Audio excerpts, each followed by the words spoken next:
Why in the actual fuck am I sweating? I'm not even doing anything yet. Today, I'm going to make a mac and cheese, and I cannot stop looking at my hair. Sorry, I apologize. Feel free to roast me for it. And I can't stop sweating. So, see how this goes. It's called the Hot Cheetos mac and cheese. I'm sure you've heard of it. You've probably come across it on Facebook, which is where I found it, and never made it before. And I've actually tweaked the recipe a little. And let's see how it turns out. Let's go through the ingredients that you're gonna need for this recipe. There are a couple things here that have been changed or added. Again, I'm gonna link the recipe. Whatever you want to substitute, you can, or you can just do the recipe as it's outlined. You're gonna need flour, 2 different cheeses, about 4 cups total. I went with the recipes, so there is white sharp cheddar and pepper jack. I'm adding mozzarella at the very end. Green onions and prosciutto are also not in the recipe. Butter, I got salted. That way I didn't have to use the salt that the recipe calls for, so just keep that in mind. The recipe calls for milk. I went straight for half and half. I don't know how that's gonna turn out. I went with rigatoni instead of mac and cheese. So I'm gonna continue calling it mac and cheese, even though it's not elbow macaroni. I went with Flamin Hot Doritos. You can obviously use anything you want. You can use Flamin Hot pork rinds if you wanted. I probably won't be eating that, but do what you wanna do.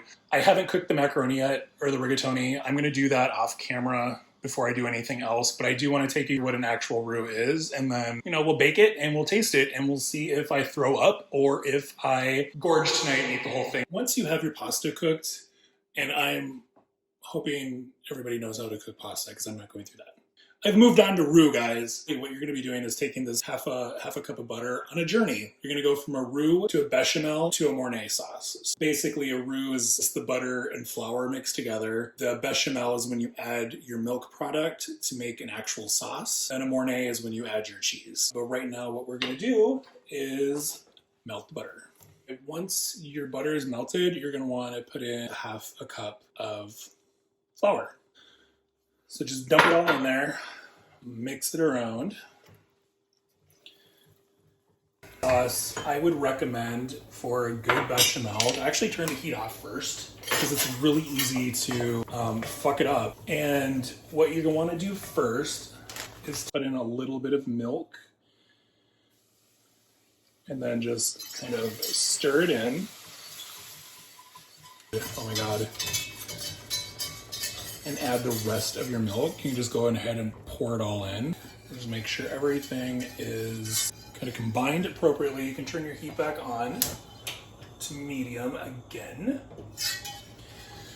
Now we can add the cayenne pepper and regular pepper. Now we can go ahead and add all of the cheese. This is the white cheddar. I've already separated it. Want to save some for the very end.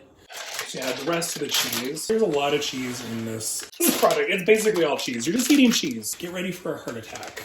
Or constipated for a good week. It turned out a lot better than I thought it would. Right here is where I'm going to add the prosciutto and the green onion. Mix it in. So let's just pour it over the top.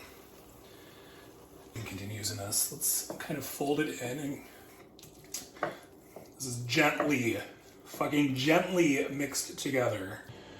We are not done. We still have to make the crust. The recipe says to go ahead and melt some butter. I am going to not use panko. Why not double down on the red hot Cheeto part? Once the butter is melted, it's pretty much melted, we're just gonna add the chips in there. The rest of the sharp cheddar. I don't know if I want to do it this way. Actually, no, I do want to do it this way because the butter has the flaming hotness in it. So I decided to get some of these pre-sliced mozzarellas, and I'm just gonna put them on top like this. So this is what it looks like so far. I'm going to pop it into a 350 degree preheated oven for about 15 minutes.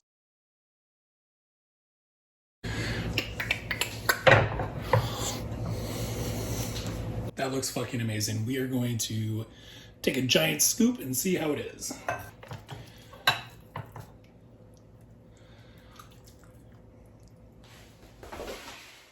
Who's ready to try it? I am. I'm ready to try it. Feel free to like fucking troll me for my hair. I don't know what's going on. Anyway, I really want everything in my mouth at the same time, all the way down to the shaft. So that's fucking fire, actually. That's really, really good. It's really cheesy. It's crunchy. The Doritos aren't overwhelming at all. The green onions stand out in a good way if you like green onions. The prosciutto is kind of, it's hidden in there. I don't really taste it much.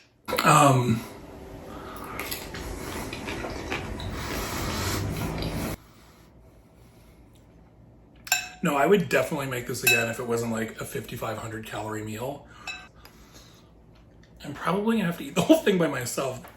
No, that was a really, really good mac and cheese. I really like making mac and cheeses because you can kind of deviate in so many different ways, and I've never thought to combine, obviously, Cheetos or Doritos or anything like that. I'll probably do something again next week. This is kind of fun to just cook and explain what I'm doing, and then, I don't know, maybe inspire somebody else to cook something that they have never cooked before or aren't sure it's gonna taste good. Obviously, taste is subjective, but objectively I have really good taste. So thanks for, I don't know, everything. Bye.